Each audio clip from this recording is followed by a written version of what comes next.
Hey, good evening, everybody.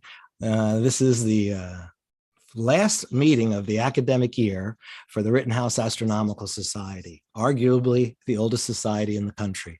My name's Ted Williams, and I'm the president of the society. And I'd like to say, hey, thank you for coming out to us tonight, having a great time with us.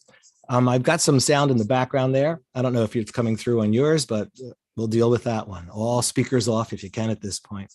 What I'd like to do tonight is say hello. And what I'm also going to do is I've got a little bit of a different of an agenda tonight. In fact, I kind of shared the agenda, changed the agenda just shortly. So I'm going to share this with you for just a moment. If you look down below, you can see 7 o'clock, the portal opens, 7:20, 7:30 is when we begin. We're going to do Denise's planet report. Ron Brecher is going to do his talk. And then afterward, we're going to go into 4 breakout sessions. One session will be new to Rittenhouse. One is going to be Ryan Observatory. One is going to be Wyoming. And one is going to be your membership status. So you can check on that. And we'll talk a little bit more about that towards the end of the meeting. I had a very unique thing in the past month or so as I was working around. I was doing some training out at the observatory. And I don't know if any of you realize this, but we're sitting on one of the coolest instruments I've ever seen, and that's our binocular telescope. The binocular telescope was made by some folks, and the engineers had come to me and said, if you really want to see the optical best of this scope, check out some globular clusters. And I think it was somebody in the group that I was volunteering with that all of a sudden had said, globular clusters, don't they all kind of look the same? And of course, I'm on my phone in the background and I'm scanning around, and lo and behold, I come across this site right here, BBC Sky at Night, and I just started rushing through the pictures because I'm trying to prove to the volunteers, oh no, all the globular clusters really are kind of different. And I'm halfway through scrolling down, taking a look at them, and all of a sudden I see a credit there, Ron Brecher. And I thought, wait, that's a familiar name. And then I see a credit again, Ron. And then all of a sudden I realize, oh my gosh, he's our guest speaker coming up. And I get to the very end of the article. I know I'm speeding through it. And there's his name down there at the end. So I didn't get there, but all I can say, everybody, is this is an amazing guide. Thank you so much, Ron. It really helped me exemplify to some brand new volunteers who just thought they were, all looking pretty much the same, how different they are. And I'm using this now as a primer for those people who are coming out to volunteer with us at the observatory. So it's kind of unique that I have a guest speaker who literally within 3 weeks of that time, I'm popping onto a website from him and actually using his work. So thank you for your help. It made my job a lot easier. So Lydell reached out because he knew Ron and he lined this up for us. So Lydell, turn your mic on, and would you take it from there? Good evening, Ted. I had the opportunity to meet Ron about 4 years ago. I was invited to come to the Northeast Astro Imaging Conference, and by 2 buddies of mine, one of whom is a incredible astro imager, Dr. Steve Maslin. And so that Friday, we get there Thursday night, and I'm just kind of meeting some folks. And then Friday night, Steve invited my friend Terry and I to dinner. And I end up with dinner with Dr. Ron Brecher, Dr. Steve Maslin, Mark Hansen, and our speaker last month, Warren Keller. And these gentlemen are 4 of the premier astro imagers on the planet. And then there's me, who had 1 image to my credit. And I decided that I was going to be slick because I was never going to get this opportunity again. And so when the server came over, I asked her to take a picture for us. And she took a couple snapshots, and they came out really well. And so after I showed the picture to everyone, everybody at the table was like, hey, send me a copy of that picture. So I got everybody's cell phone number at the table, including Ron's. And I've been text messaging Ron probably on a monthly basis ever since. In addition to that, Ron has been a mentor and a trainer. He hosts the Masters of PixInsight series, and he also does some individual one-on-one training that I've had just an honor and privilege to learn so much from him over the last couple of years. And it gives me great pleasure to introduce my friend, Dr. Ron Brecher. Wow. Welcome, Ron. What an introduction. I guess everybody can see me and hear me okay. I'm going to share my screen, and let's get that started. You're up. Good. And I'm going to just go to my presentation and start it as a slideshow. I am going to do a demo a little bit later on, but I know that everybody has sort of a different starting point in this stuff. So I'm going to quickly go through some very basic stuff and then move on to some maybe more advanced things a little bit later on. I want to talk about pre-processing with PixInsight. And we're going to look at the weighted batch pre-processing script. I know there are still purists who want to do it manually. That's okay.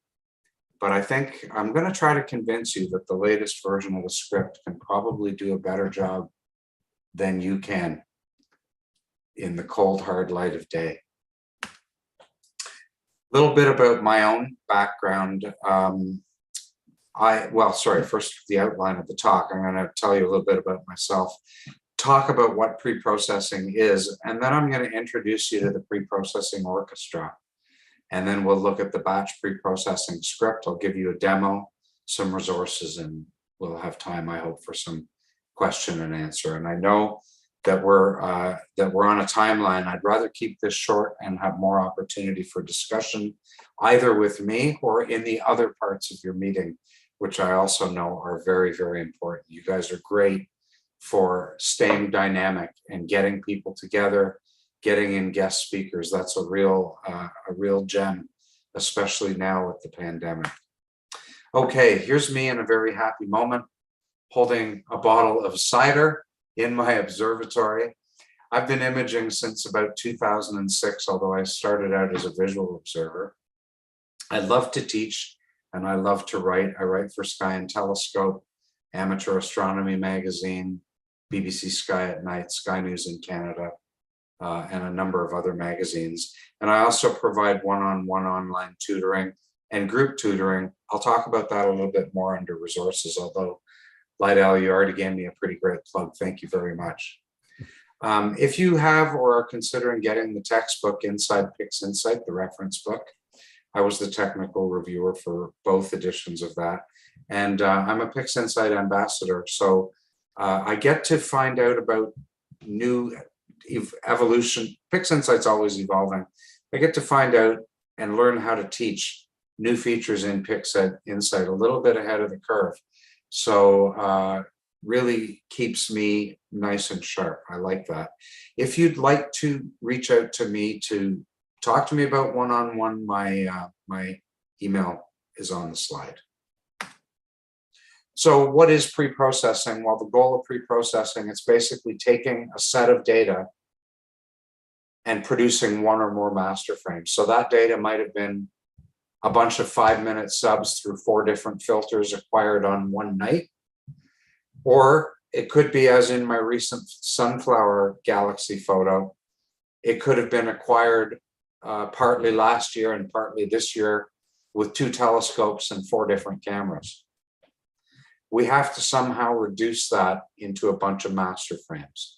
And when you boil it all down, take away all of the fancy talk, there's 3 key steps: calibration, alignment, and stacking.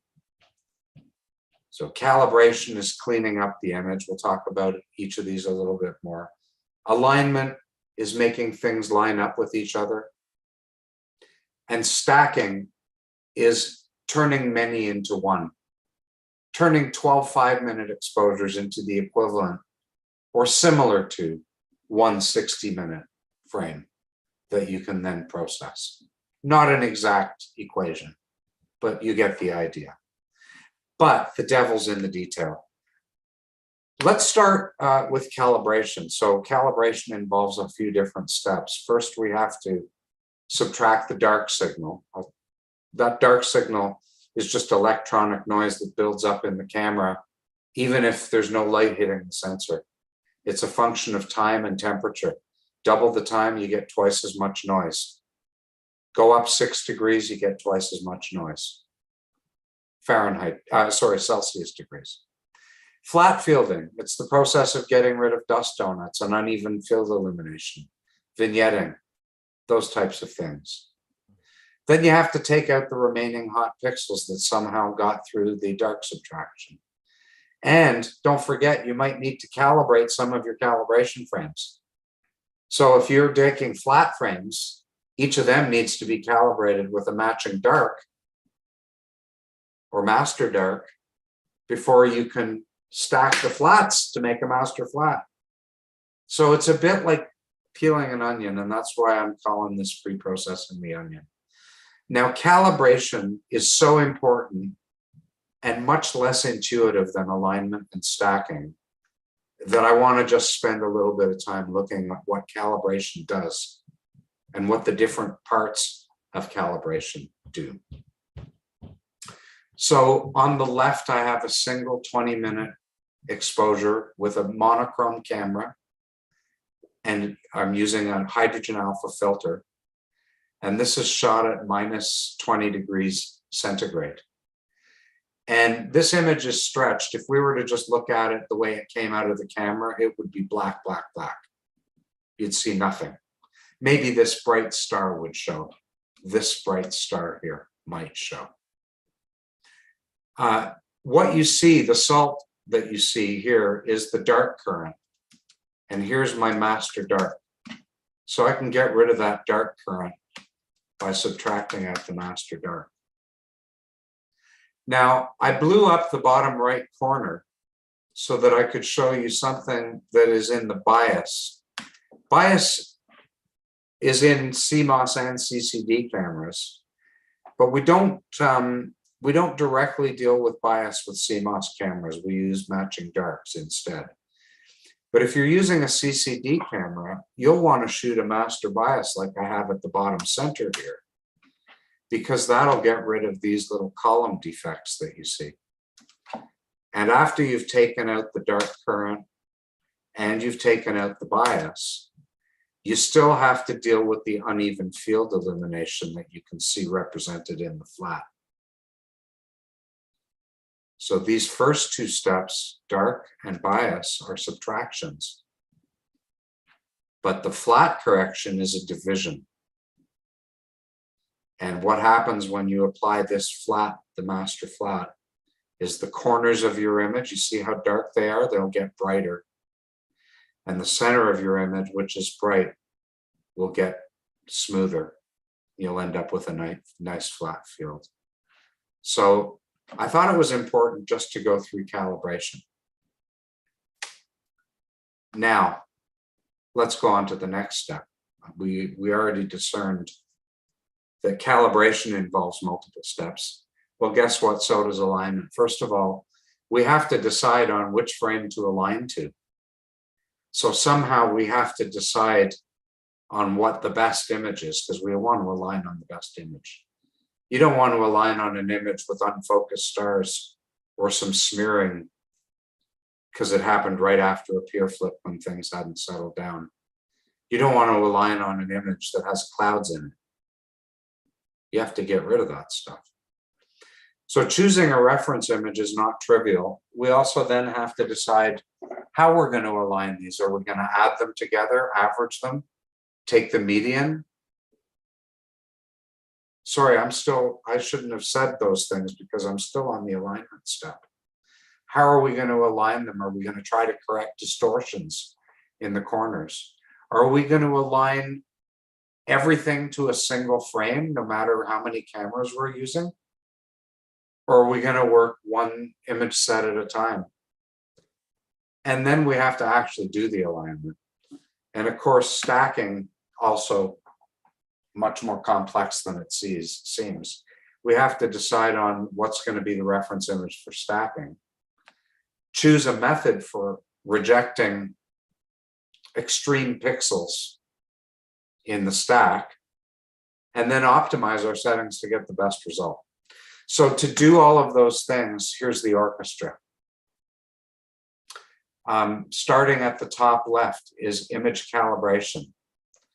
Here is where dark subtraction and flat fielding happen. Bias can also be dealt with here. And this works a little bit differently for monochrome versus one-shot color cameras. Now, if you still have linear patterns in your images and you didn't shoot bias frames, well, you might need to use this script that I don't even have open. Let's have a look at it. Oh, I can't. I'll show it to you later. Linear pattern subtraction to take those out. And then here's cosmetic correction for any pixels that happen to get through calibration. Then, of course, we have to decide, which are the best frames. Which is the best frame that we should align all of our images to with star alignment.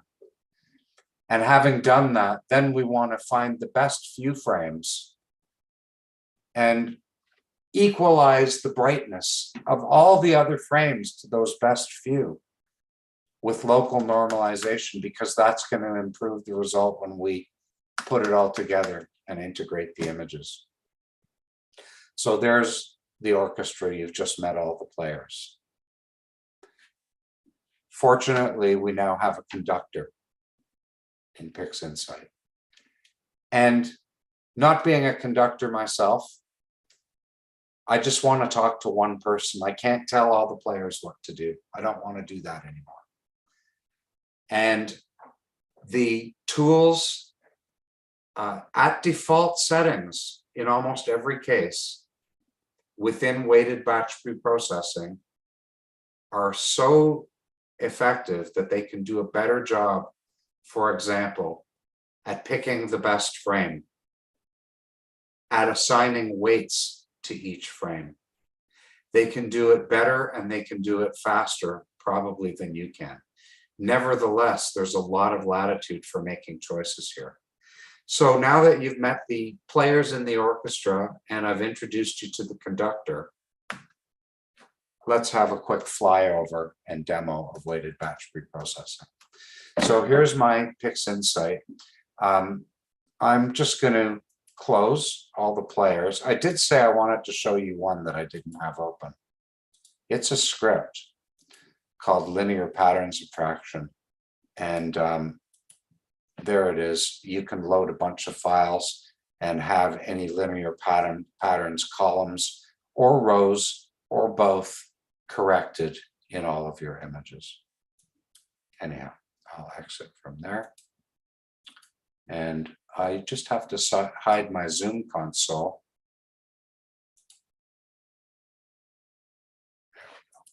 Okay, and I'll close linear pattern subtraction too. Now, the only thing you have to have ready before you start weighted batch preprocessing is the cosmetic correction icon. And here's my cosmetic correction icon that I prepared in advance for use in this demonstration. I'm going to launch the script from my standard icon set by executing it in the global context. And let's just load up some of what I shot last night. I'm not actually going to run it, but I will show you the output. So what I'm going to start by doing is load up. These are all luminance images of M92. And you can see here I've loaded 53 frames. And now I'm going to click on the Files button and also load the master calibration frames. So I don't keep all the individual frames. Once I have made my masters, I have this master library. And so I'm going to grab the 5-minute dark and the 2-minute dark at -10. And I'm also going to grab the luminance flat. Now, because this is a CMOS camera, I don't use bias frames. So no bias frames in the bias tab. Here's my 2 master darks in the darks tab, and I don't need to change any settings here. Remember, I told you this works very well at default. Flats. Here's my flat. If I was doing multiple filters in this demo, more of them would be listed. If I wasn't using a master, all the individual flats would be listed. You don't need to change anything here. The only thing I changed is large scale pixel rejection, because I often shoot twilight flats and I have star trails in some of my later flats. So large scale pixel rejection finds and removes those large scale defects. And in the lights tab, here's all of my lights. And you'll see that the 300-second and the 120-second all got thrown together into the same pot. Now, I don't really want that because I want them calibrated with different images. So I'm going to change my exposure tolerance for grouping to something smaller than 120 seconds. And now you can see I've actually got 2 groups.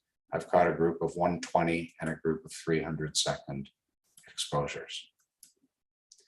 With everything loaded up, now I can decide what do I want to do to the light frame. So if I just want to do calibration by itself, I'll just turn off all these other check marks.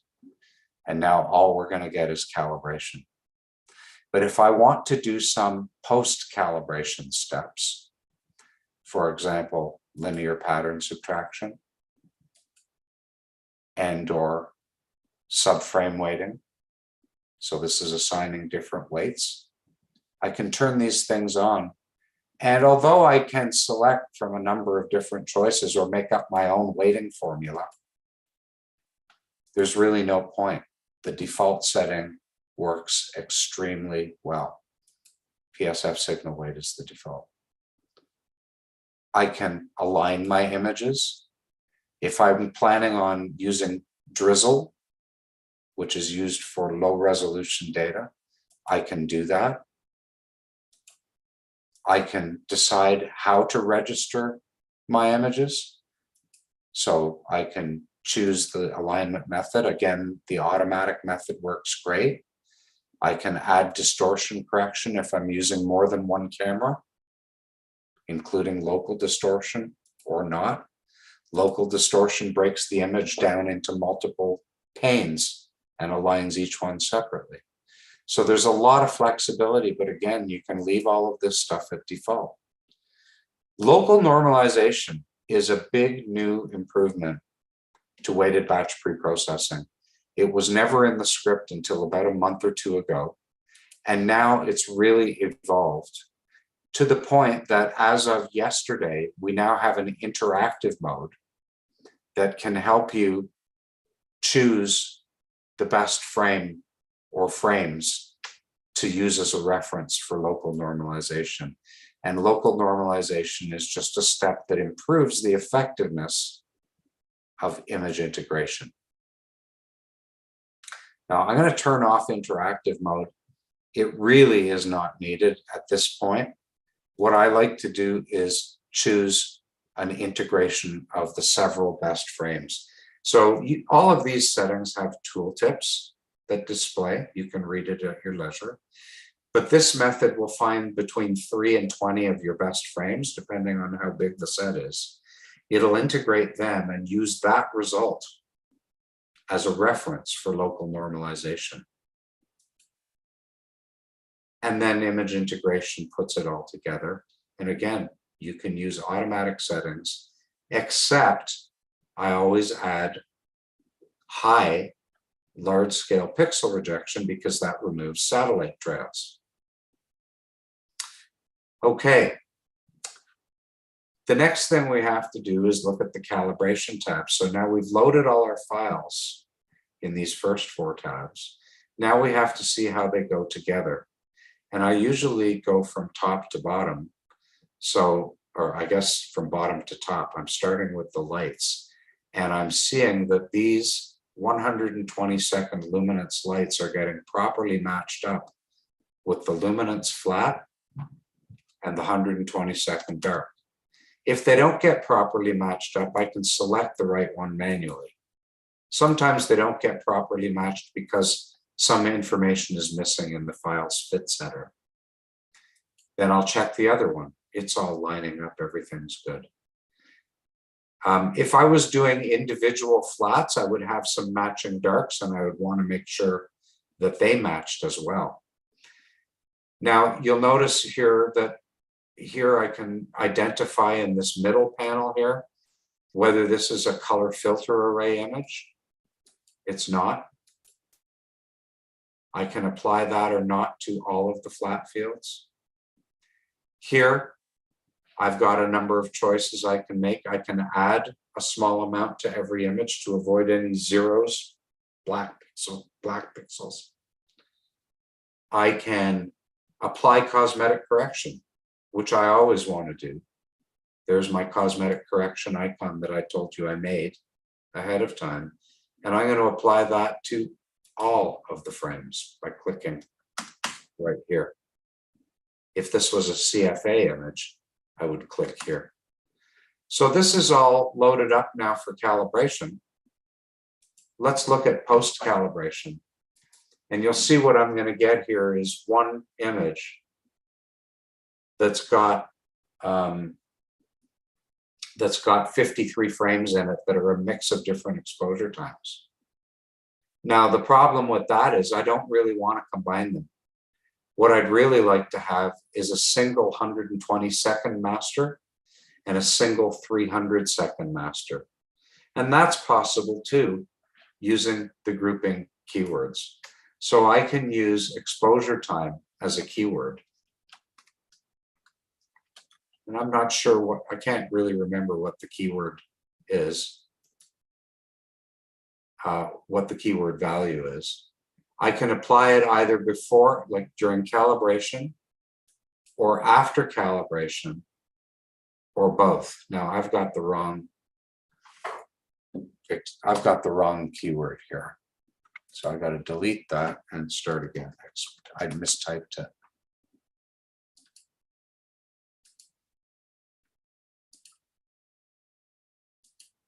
There we go. So now what's happening is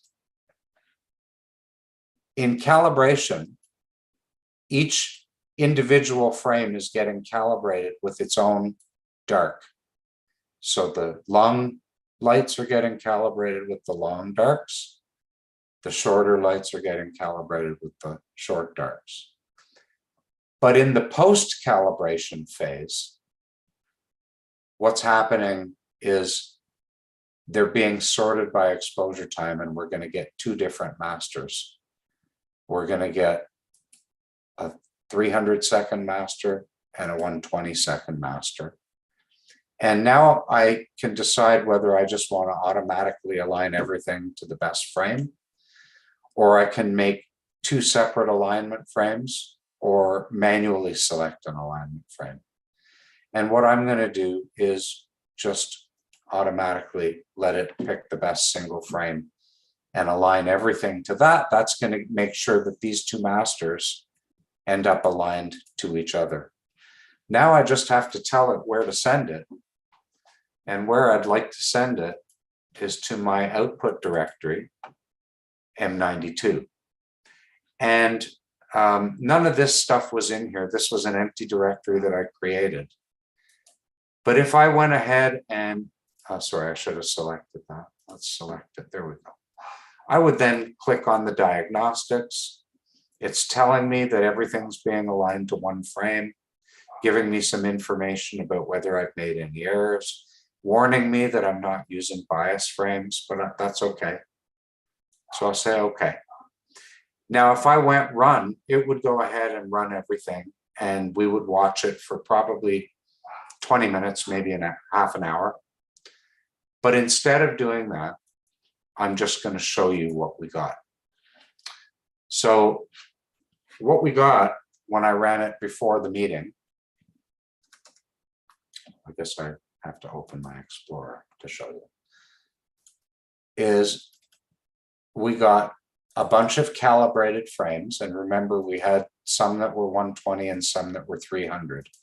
Here they all are, and notice that they have a suffix before the XISF, _C, that stands for calibrated. And I didn't do cosmetic correction when I ran it, otherwise there would be cosmetically corrected. The next group would be the registered frames. These have all been weighed and aligned to each other. So now they're calibrated and aligned to each other.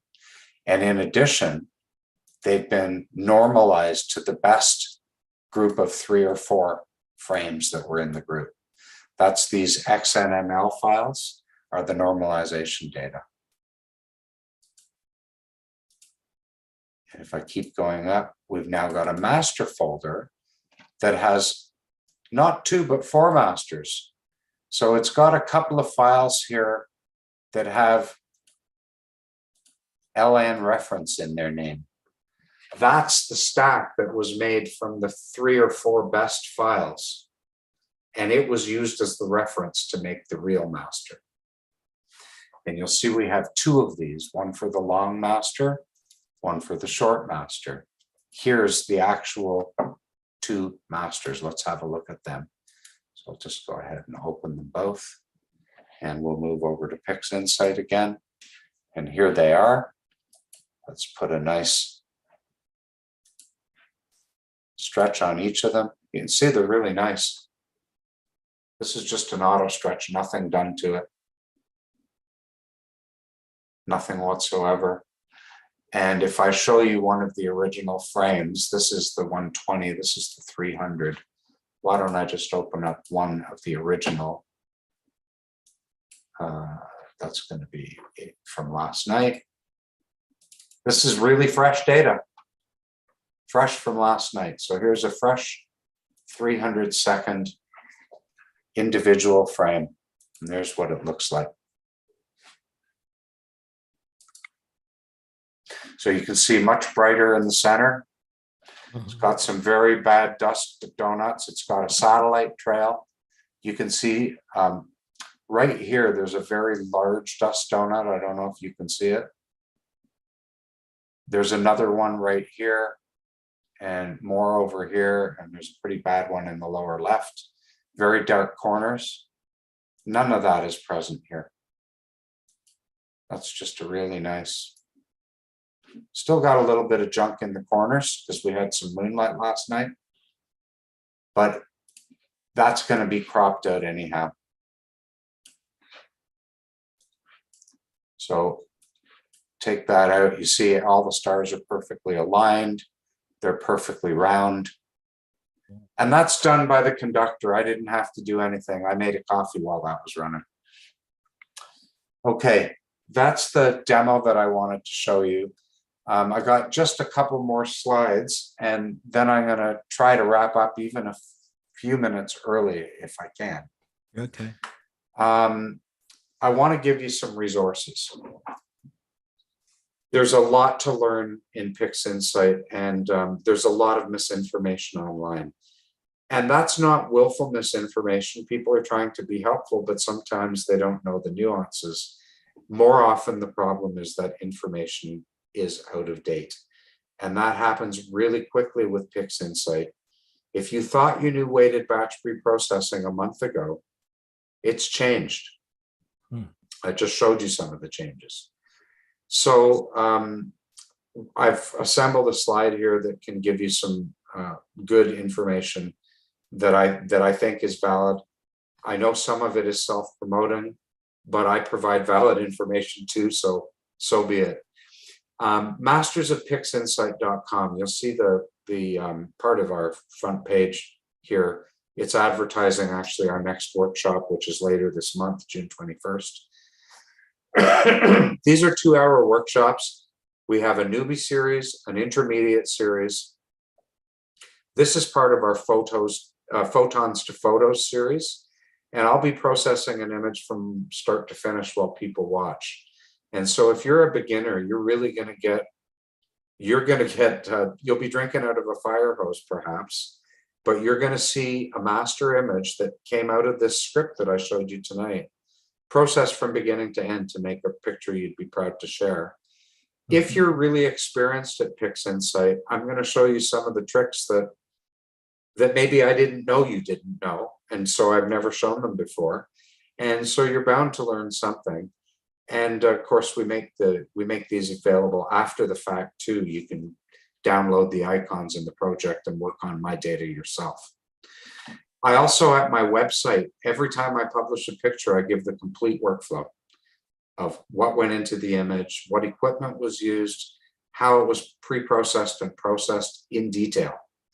There's articles at my website. I'm going to show you one in a minute. And of course, the images themselves, if you need something to refer to. There's a couple of good textbooks out there. Now, textbooks get dated quickly. Inside PixInsight by Warren Keller. He presented to your club recently, and he's my partner at Masters of PixInsight. I was his technical reviewer. Inside PixInsight is still a great reference book, but you know, it's on paper and things are changing. Now, the workflow, a lot of the nitty-gritty for many of the standalone processes, everything's still valid, but you need to also consult some of these other sources. More recently, Rogelio Bernal Andreo published Mastering PixInsight, not affiliated with Masters of PixInsight, except to say that all three of us, Pete Prue, Warren Keller, and I, all have Rogelio's book because it's a good book. And there's a digital version, so maybe you'll be able to keep it up to date. I offer one-on-one tutoring for some people. That's the best way to get up the learning curve. And of course, we've got free tutorials, some of them at easypixinsight.com, some at the pixinsight.com forum. And of course, at Masters of PixInsight, if you've ever bought any one of our workshops, you get access to all of our quick tip workshops, one of which is coming up next week. So next week, we have Russ Croman coming to talk about Noise Exterminator and Star Exterminator. And that's a free workshop for anybody who's bought any other workshop. So if you're thinking of coming to this Photons to Photos later this month, buy it before next week and you'll automatically be able to attend the quick tips on, I guess it'll be the 14th. Thanks for the tip, Ron. Yeah, no problem. I wanted to show you a couple of other things. So if you go to my website, you'll see under the articles tab, there's an article here on image calibration, demystifying image calibration. If this topic is kind of new to you and you want to take a little bit of a deeper dive, this was in Sky and Telescope. It shows you some ways of shooting flats. It shows you how bad flats can look and still work.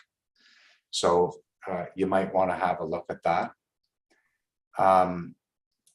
This is the Masters of PixInsight, and there's all kinds. This is the quick tips that I was telling you about. I'll just quickly log in. Yeah, so this is free for anybody who's bought any other workshop. And here's the PixInsight forum that I mentioned. Now, concerning weighted batch preprocessing, if you go to the announcements page, you'll see that just yesterday at about 10:45 p.m., the new weighted batch preprocessing was released. And there is an excellent set of information on how to use that one thing that I showed you, the new thing in local normalization, interactive mode. So if you're interested in learning about interactive mode, it's really well laid out right here in the PixInsight forum, far much more than I could do in the time that I have here. And it also gives me an opportunity to blow the horn of the PixInsight forum, because you can find answers to your questions, and you'll find experienced people like me trolling on there, trying to find people that need questions answered and doing our best to help out. Okay, with that, I think I've done the formal part of my presentation. So I'm going to stop my share for now. Maybe I'll share again if appropriate. But I think I've, like I said, it's drinking out of a fire hose. So I think I'll stop there.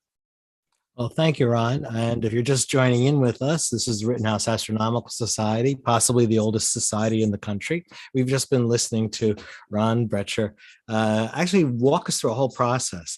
I'm going to stop the live feed for a second so members can turn their YouTube on. So if you're in our live audience on YouTube, hey, consider being a member so you could stay on and talk a little bit with us. But if not, I'd like to say goodbye to the